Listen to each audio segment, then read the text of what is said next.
The courtroom was silent. The pastor stood still, his Bible pressed against his chest. Across the room sat a man determined to shut down the church. But this isn't a story I was told. I was there. I saw it with my own eyes, how everything unfolded, and how God gave His church victory.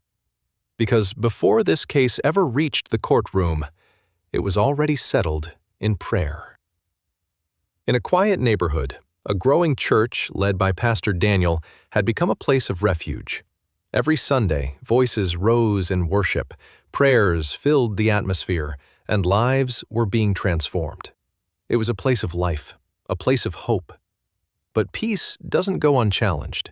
One day, a foreigner moved into the area.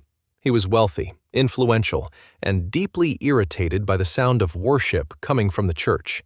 At first, it was complaints, then warnings, then threats, and finally, a lawsuit. The church was shaken. Members whispered among themselves. Workers grew uneasy. Fear crept in. What if they shut us down? What if we lose everything? But Pastor Daniel did something unexpected. He didn't panic. Instead, he called for a gathering.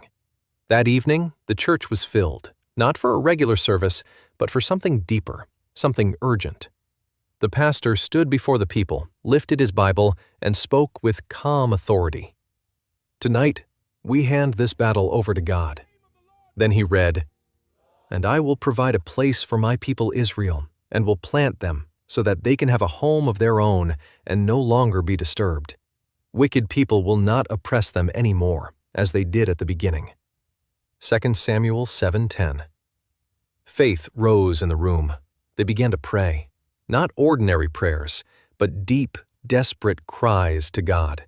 Some knelt, some wept, some lay flat before Him. Every fear, every outcome, every uncertainty, they placed it in God's hands. That night, something shifted.